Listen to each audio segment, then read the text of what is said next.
Hello viewers, welcome back to my channel Mathematics of Class 10 NCERT. Now today I am going to start the another questions of this exercise 5.2 chapter number 5 arithmetic progression. So in previous class we completed up to question number 6 and today we are going to start from question number 7, that is find the 31st term of an AP whose 11th term is 38 and 16th term is 73. So question says that the 31st term of AP जो है हम लोग को निकालना है, okay और हमारे पास है क्या, 11th टर्म दिया हुआ है, तो हमारे पास गिवन क्या क्या है, given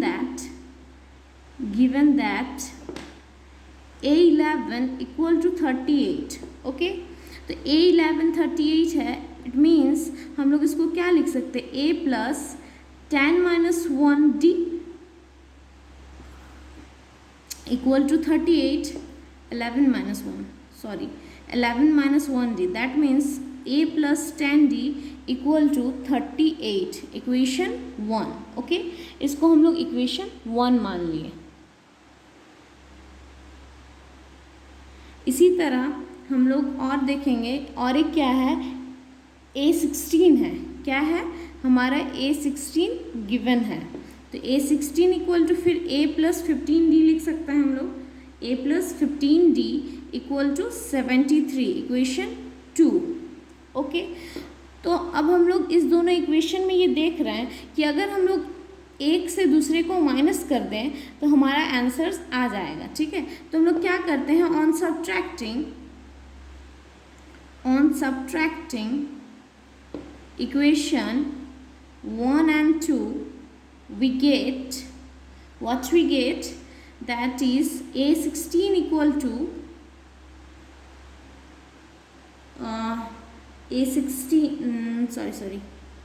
first of all A11 equal to what, A plus 10D equal to 38 and A plus 15D equal to 73, okay अब हम लोग क्या करेंगे, सब्ट्रैक्ट करेंगे दोनों को, तो सब्ट्रैक्ट जब करेंगे तो हमारा आंसर क्या आ जाएगा, माइनस कर रहे हैं सब में, minus both side, A cancel out, बचा क्या minus 5D equal to 13 minus 8 equal to 35 minus 35, क्योंकि क्या है, बड़ा से छोटा को माइनस, छोटा से बड़ा को माइनस करें, इसलिए हमारा क्या हो गया minus 35, minus minus cancel out, D equal to 7, तो what we find the common difference of this AP।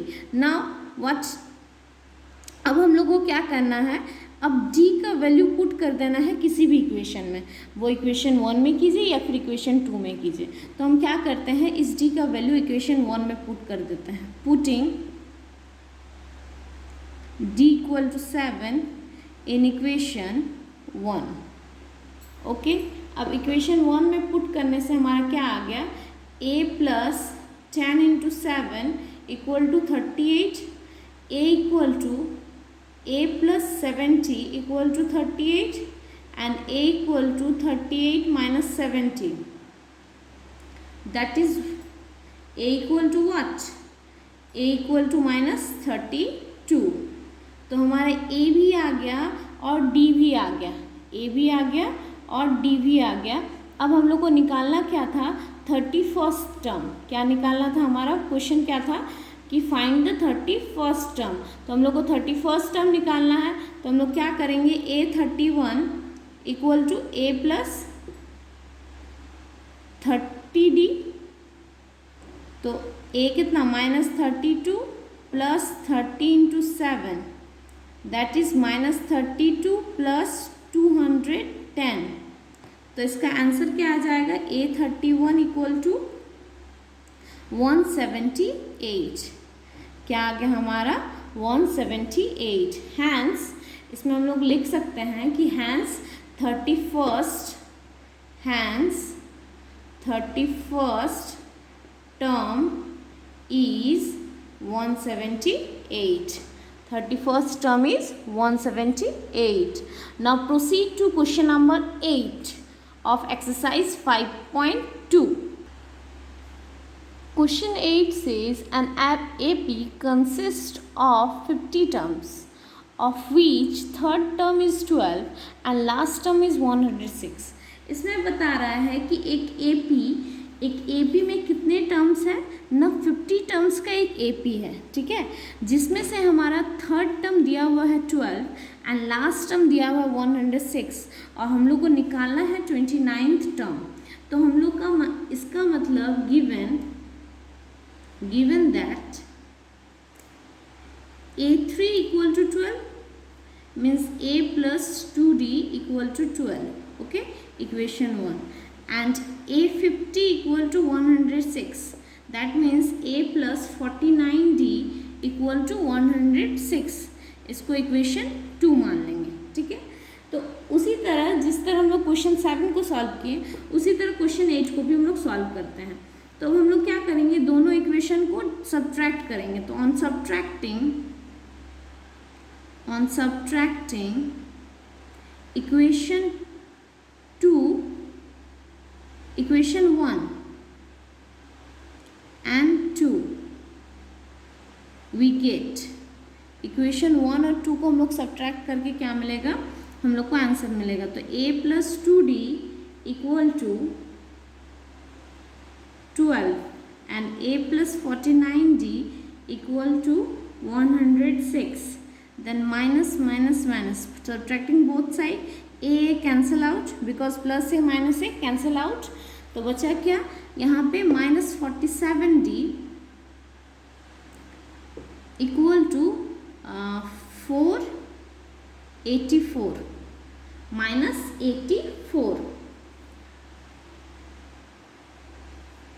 नहीं 94 sorry 94, okay. 6 minus 2 4 and 10 minus 1 9. अब हम लोग को D इक्वल टू क्या हो जाएगा, first minus cancel out, D equal to 94 by 47, 94 by 47.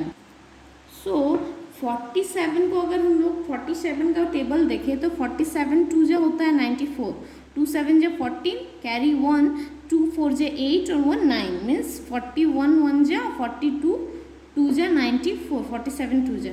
तो D हमारा क्या आ गया 2, ओके. अब हम लोग क्या करेंगे, अब A निकालने के लिए अब हम लोग क्या करते हैं, A निकालने के लिए D का वैल्यू को पुट कर देंगे किसी एक इक्वेशन में. तो हम लोग D का वैल्यू को इक्वेशन 1 में पुट कर देते हैं. So putting D equal to 2 in equation 1, then what become equation 1? A plus 2 into 2, 2D means 2 into 2 equal to 12. तो A equal to 12 minus 4, यहाँ प्लस में है तो इधर आएगा तो नेगेटिव हो जाएगा तो -4. तो A equal to what? A equal to हमारा आ गया 8. तो अब हमारे पास D और कॉमन डिफरेंस और फर्स्ट टर्म आ गया तो हमारा A29 क्या हो जाएगा, A plus 28D means 8 plus 28 into 2, 8 plus 2 8 is 16, carry 1, 2 2 is 4, 8 5. तो equal to what, 8 6 14 64. तो हमारा A29 क्या आ गया, A29 equal to 64. तो अब हम लोग यहाँ पे लिख सकते हैं ये 4 है, okay. Hence A29 is 64, okay. So in this way we complete question 7 and 8 of this exercise. I hope you understand well, and the next question, the last question, left question, we will solve in next video. Thanks for today.